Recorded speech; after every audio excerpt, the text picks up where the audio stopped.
Shalom, salam damai sejahtera Bapak Ibu, Saudara dan Saudariku seiman. Senang berjumpa kembali dengan Anda dalam permenungan harian Sabda Tuhan, Embun Sabda, Kamis 25 November 2021. Semoga Anda dalam keadaan sehat, tetap semangat, tetap tersenyum, dan tetap berpengharapan pada Tuhan kita Yesus Kristus. Anda selalu dalam lindungan kasih Tuhan. Buat saudara dan saudariku yang sakit, saya berdoa dalam nama Tuhan Yesus, Anda sembuh. Gereja mengajak kita hari ini merenungkan bacaan pertama dari Nubuat Daniel bab 6 ayat 12 sampai 28. Sedangkan bacaan Injil diambil dari Injil Lukas bab 21 ayat 20 sampai 28. Saudara dan saudariku seiman, saya ajak Anda merenungkan tema Putra Manusia akan datang dalam kemuliaannya. Bersiaplah. Apakah kita percaya bahwa dunia yang kita tempati sekarang ini akan berakhir seperti yang Yesus nubuatkan? Satu pertanyaan yang saya kira penting untuk kita coba renungkan. Saudaraku, gambaran kenabian Yesus tentang kehancuran kota suci Yerusalem, kehancuran dunia, dan hari penghakiman terakhir bukanlah hal baru bagi orang Israel. Para nabi telah meramalkan peristiwa-peristiwa itu berabad-abad sebelumnya. Dalam kitab Yesaya bab 13 ayat 9 sampai 13, kitab Yoel bab 2 ayat 1 sampai 2, atau kitab Sefanya bab 1 ayat 14 sampai 18. Digambarkan tentang hari itu, hari Tuhan yang datang dengan kejam, dengan murka yang dahsyat, membuat bumi menjadi sunyi sepi dan orang-orang berdosa akan binasa. Saudara dan saudariku, ketidakpedulian dan penolakan terhadap Injil menyebabkan kehancuran. Ya, Yesus memperingatkan kehancuran Yerusalem yang akan terjadi sebagai konsekuensi dari penolakan Injil. Menurut seorang sejarawan dengan nama Yosefus, dia katakan lebih dari 1 juta penduduk meninggal ketika bangsa Romawi menghancurkan Yerusalem dengan bait sucinya pada tahun 70 Masehi. Pembalasan terhadap Yerusalem terjadi karena ketidakpedulian mereka terhadap kunjungan Allah dalam pribadi Tuhan Yesus Kristus.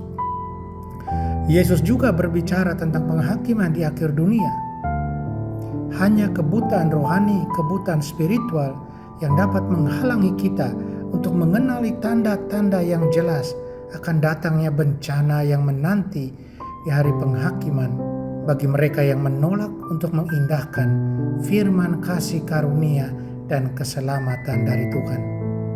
Yesus mengatakan secara gamblang, secara jujur tentang hal ini.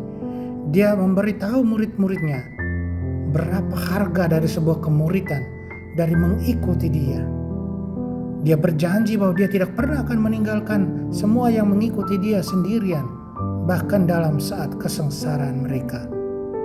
Orang-orang kudus dan martir, mereka mengalami siksaan dan kematian, tetapi mereka menjadikan penjara mereka, kesengsaraan mereka, siksaan mereka sebagai satu pujian bagi kemuliaan Allah.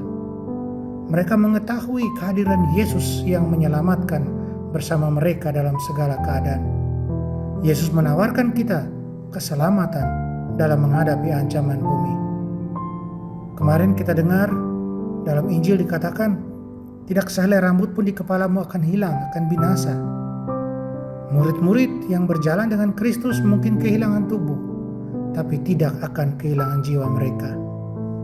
Saudara dan saudariku terkasih, karunia terbesar yang tidak dapat diambil siapapun dari kita dan yang paling dapat kita syukuri setiap hari adalah penebusan kita melalui darah Yesus yang berharga dan adopsi kita, pengadopsian kita sebagai anak-anak Allah Bapa kita di surga.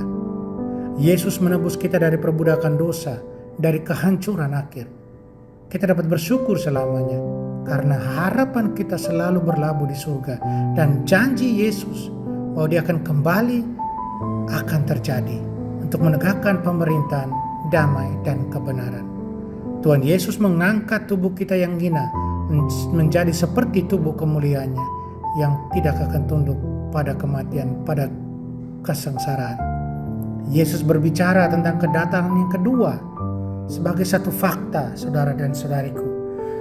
Suatu peristiwa yang dengan yakin dapat kita harapkan terjadi pada waktu yang sudah ditentukan Tuhan. Kita tidak tahu kapan. Kedatangan ini akan ditandai dengan tanda-tanda yang akan dikenali semua orang. Tanda-tanda yang mendatangkan teror, kesedihan bagi mereka yang tidak siap. Tapi bagi mereka yang siap bertemu dengan Tuhan, itu adalah satu sukacita. Karena Tuhan ketika dia kembali, dia akan sepenuhnya menegakkan kerajaan keadilan dan kebenarannya. Saudara dan saudariku, itulah pengharapan bagi kita. Apakah kita sudah siap? Mari kita bersiap diri. Kita bersiap diri dalam satu kepercayaan teguh, dalam tetap setia menjalankan tugas sebagai murid-murid Tuhan, setia dalam jalan kemuridan ini. Kita tentu orang berdosa, tapi Tuhan selalu menyediakan jalan buat kita, agar kita bisa kembali pada rel pengharapan akan janji Tuhan, akan langit baru dan bumi yang baru. Amin. Mari kita mohon kekuatan dari Tuhan, kita berdoa. Tuhan Yesus, penuhi kami dengan rasa syukur atas karunia penebusan, dan tambahkanlah harapan dan kerinduan kami untuk kembali kepadamu suatu saat nanti.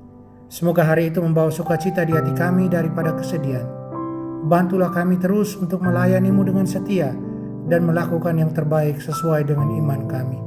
Tolonglah kami menggunakan waktu kami sekarang sambil mengingat kedatanganmu lagi di kemudian hari.